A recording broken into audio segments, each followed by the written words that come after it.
जय हिंद। आप सभी का स्वागत है। आज हम लोग त्रिकोणमिति के सभी महत्वपूर्ण सूत्रों को गहराई से समझेंगे और याद करने की भी कोशिश करेंगे। तो चलिए स्टार्ट करते हैं। ये पहला सूत्र है। सबसे पहले त्रिकोणमिति में ये नाम याद करना होगा, साइन थीटा। दूसरा नंबर पर कॉस थीटा। तीसरा टैन थीटा। चौथा नंबर पर कॉट थीटा। क्या? Cot, COT, cot theta. पांचवा नंबर पर सेक थीटा। और छठा नंबर पर कॉसेक थीटा। ये 6 है नाम, इसको याद करना होगा। तो देखिए ये नाम, अब इसका फार्मूला होता है, कॉस थीटा का फार्मूला क्या होता है? तो P/H। अब P क्या होता है, H क्या होता है, तो अभी हम लोग समझेंगे। पहले यहाँ ध्यान से देखिए। और कॉस थीटा का फार्मूला होता है B/H। देखिए हड़बड़ाना नहीं है, बिल्कुल याद करके आप लोग जाइएगा। टैन थीटा के P/B। कॉट थीटा का तो B/P, B/P। सेक थीटा का तो H/B। और कॉसेक थीटा का H/P होता है।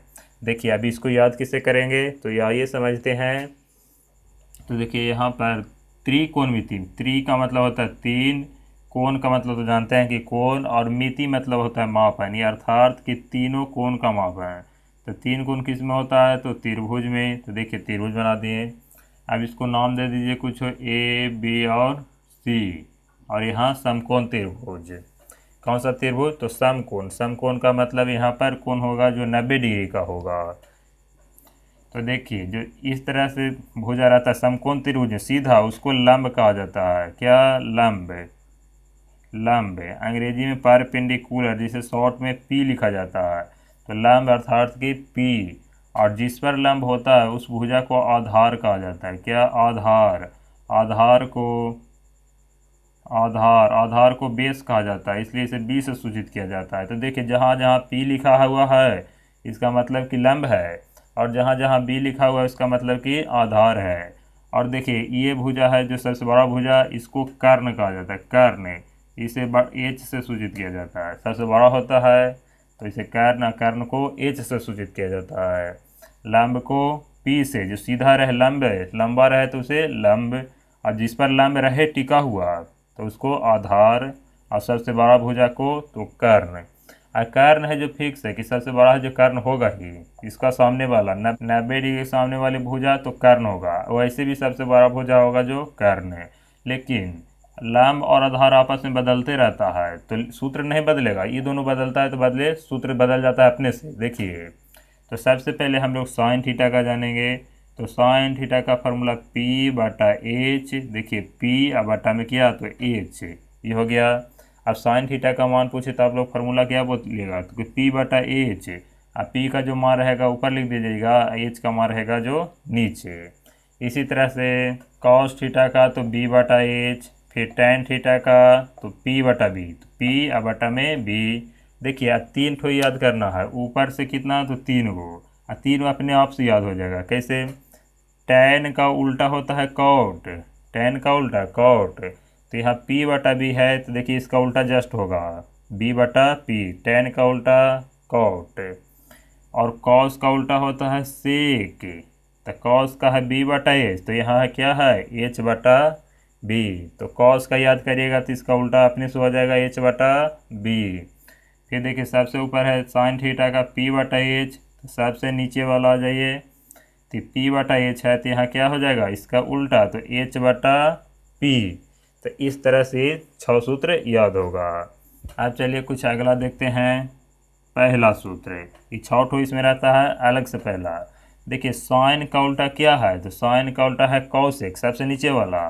तो जब साइन में, साइन थीटा में कॉसेक थीटा से गुना होगा तो कितना आता है? तो 1। इस सूत्र है, इसको याद करना होगा कि sine theta into cosec theta बराबर तो 1। कैसे होता है जो सीख लीजिए।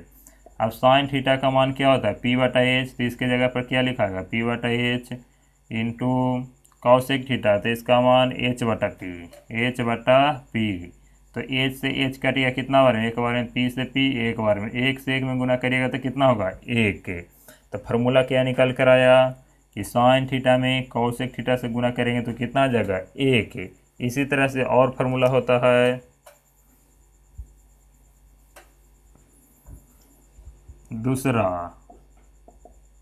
अब बता देखिए साइन का उल्टा क्या था, तो कॉसेक। अब क्या है, कॉस, कॉस का उल्टा तो सेक। तो जब कभी कॉस थीटा इंटू में सेक थीटा रहे तो इसका मान कितना हो जाएगा, एक।